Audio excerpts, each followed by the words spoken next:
host di podcast kita hari ini. Ngomongin soal uang nih, nggak jauh-jauh dari investasi. Tapi orang hanya memikirkan untuknya saja, tidak memikirkan apa resiko dibalik investasi itu. Nah, hari ini kita bakal kupas tuntas nih, gimana sih bank syariah itu mengelola resiko investasi dari awal sampai ke sistemnya juga. Dan pastinya di sini nggak sendirian, udah ada dua narasumber nih yang ada di depan saya yang bakal banyak sharing tentang banyak insight. Halo Andi dan Adi. Halo semua. Apa kabarnya? Alhamdulillah baik. Oke, kita mulai dari basicnya dulu nih. Kalau ngomongin soal manajemen risiko itu sebenarnya anunya gimana sih? Apa cuma sekedar ya udah hati-hati aja? Atau ada proses di balik itu semua? Nah gini teman-teman, lebih dari itu dia tidak hanya hati-hati aja gitu kan.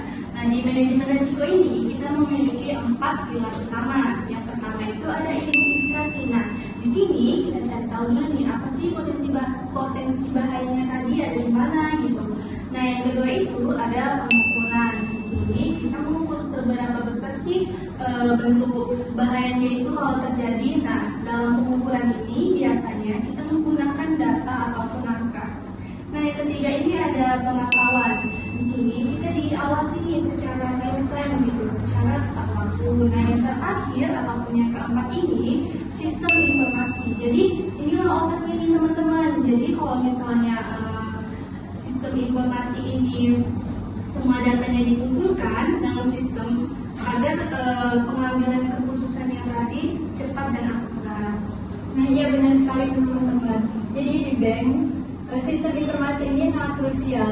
Jadi misalnya ada nih nasabah yang gagal bayar, maka sistemnya itu langsung memberikan sinyal merah langsung kepada manajemennya.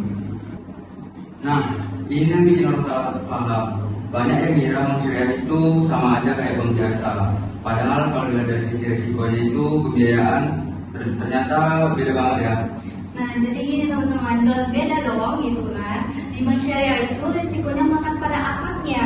Nah kita ambil contoh nih akad jual beli ya kan. Di situ ada akad murabahah, salam, istisna. Nah di sini ada risiko pasarnya karena bank harus memiliki barangnya dulu nih.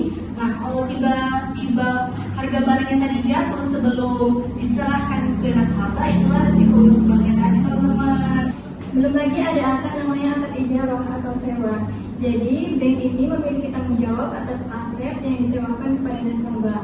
Nah apabila aset yang disewakan ke nasabah itu rusak, tapi bukan salah dari nasabah, maka bank akan menanggung beban tersebut.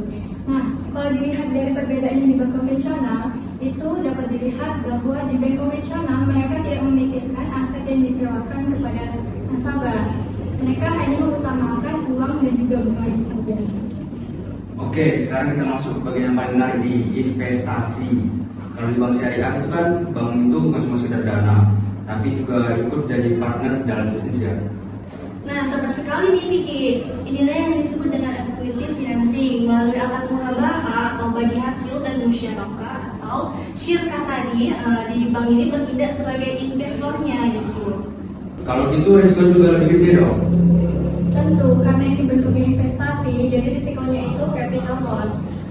Jadi kalau misalnya bisnis nasabah itu merugi secara alami, maksudnya secara alami itu tidak disengaja oleh nasabah, maka bank juga ikut menanggung kerugian finansialnya.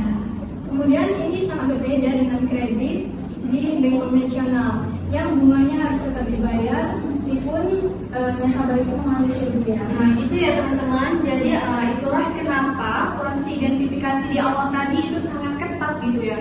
Bank harus memastikan karakter nasabah ini ada prospek bisnisnya benar-benar oke apa enggak gitu.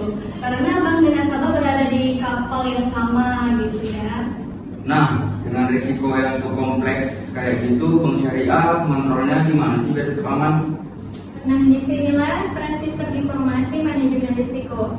Jadi, bank menggunakan teknologi untuk membantu kinerja portofolio nasabah secara berkala. Misalnya itu bisa dicek dari laporan keuangannya yang terintegrasi. Kemudian bank juga bisa melihat plan bisnis mereka seperti itu. Jadi gitu teman-teman, intinya itu dia harus transparansi ya kan. Jadi sistem informasi ini membantu bank melakukan early warning system. Jadi sebelum risiko itu menjadi kerugian nyata, bank sudah memiliki langkah antisipasinya gitu.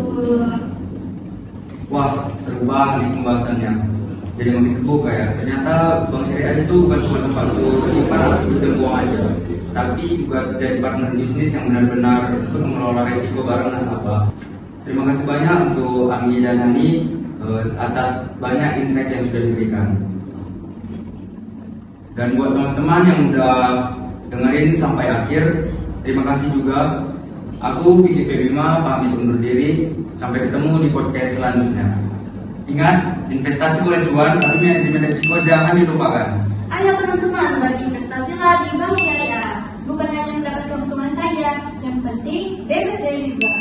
Assalamualaikum warahmatullahi wabarakatuh.